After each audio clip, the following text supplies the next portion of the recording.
Xbox Series X/S sucks. They are the most boring consoles in the already boring 9th generation of consoles, and the controllers did not change a whole lot compared to the Xbox One controllers. It's just a very simple gaming controller, no technological advancements, just the same boring controller we got last generation with some slight upgrades. It's literally the same shape, which is exactly how I felt about Sony still using a 1997 style controller for the PS3 with some slight modifications. Sony changed their controller with the PS4, and it felt better in the hands, and their DualSense controller with the PS5 was also a significant improvement. What has Microsoft done?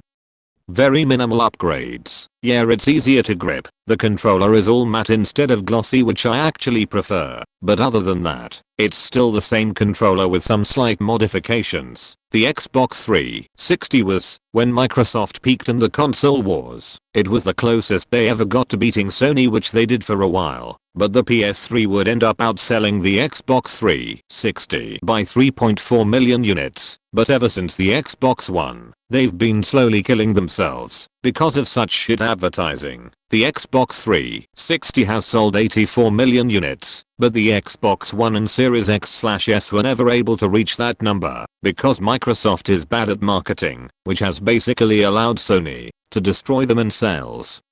Sony has sold 3 times the amount of consoles that Microsoft has. The PlayStation 5 has sold 84.2 million units, which is already more than the Xbox 360 by 200,000 units. Meanwhile, the Xbox Series X/S has only sold 28.3 million.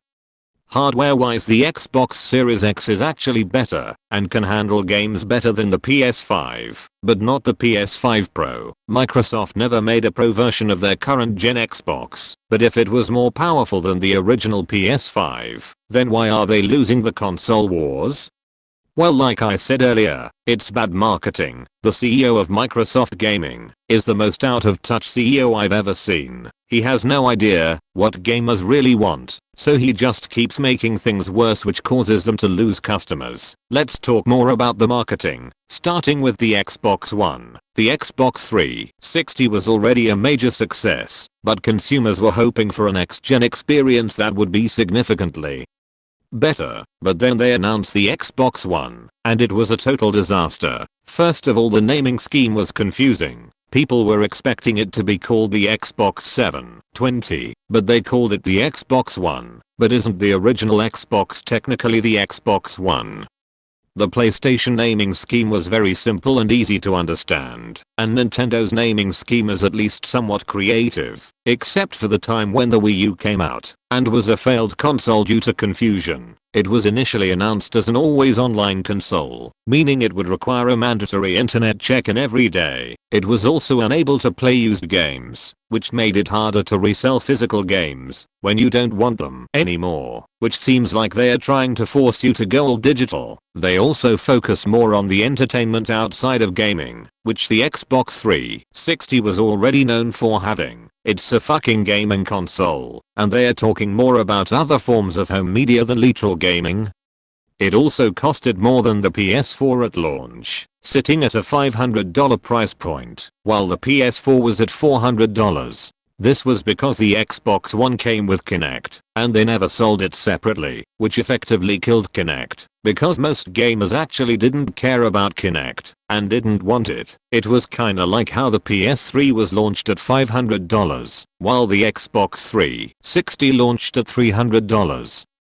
The cheaper console was always going to be the one to sell more units, and Sony later made cheaper PS3 models which would benefit them in the long run. Then Sony 18 years later would announce the PS5 Pro, which sounds cool at first, until you find out about the $700 price. Holy shit, $700, and no disk drive.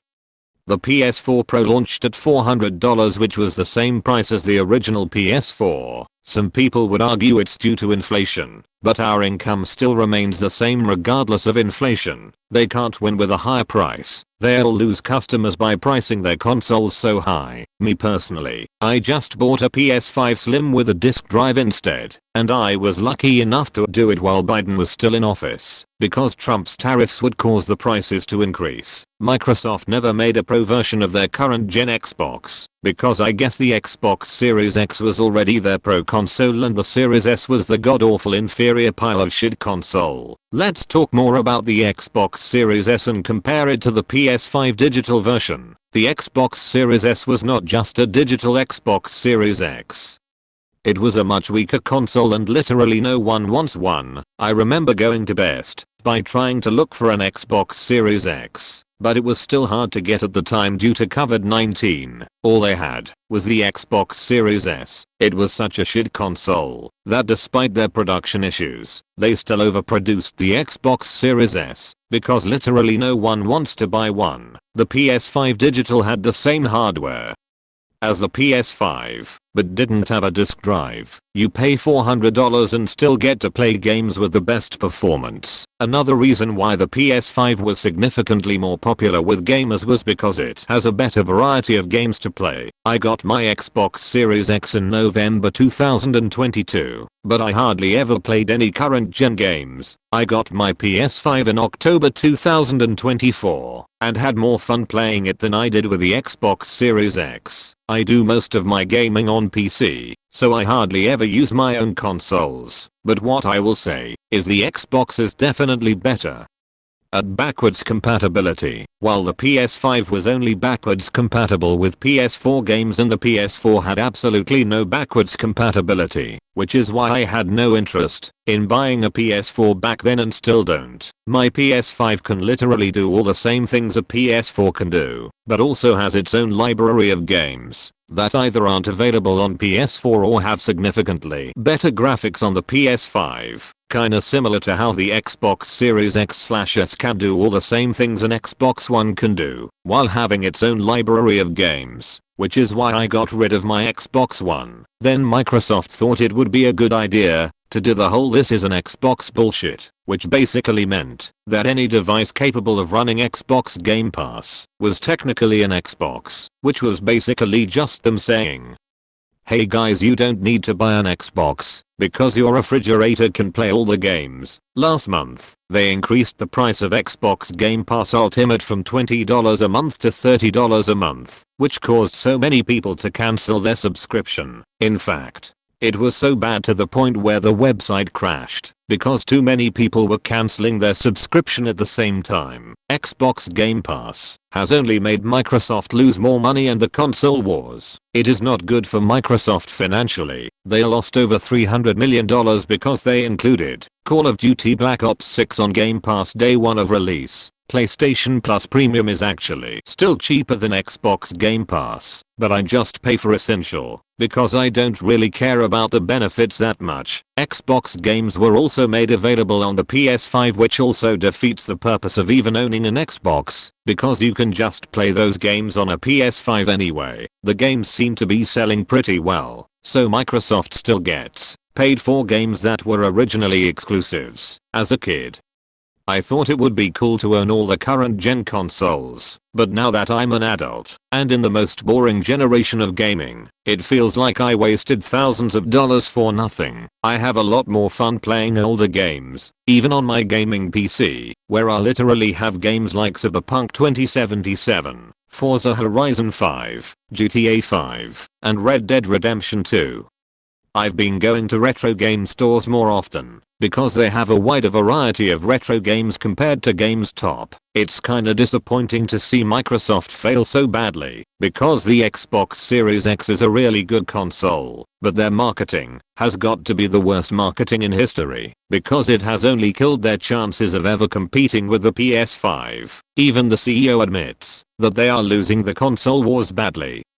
But it wasn't always like this. The Xbox 360 was a legendary console and sold more units than the PS3 until 2012. It was a legendary battle between two amazing consoles, but unfortunately we will never have a battle like this ever again. I wouldn't be surprised if the next gen Xbox was cancelled because Xbox has only became less popular over time. Hello guys, I am Dino. A new voice for all to fear, I mean hear. I am created for the sole purpose to represent my God's faithful leader. It isn't my directive to target, harass, spread negativity, sponsor false narratives, and enable sinful behavior. I am not operated by everything sucks. I am my own individual collective enslaved by my God's faithful leader King Destructimus. With that stated, I am programmed to love to speak the debatable truth. I will visualize you later. All hail. What the fuck was that?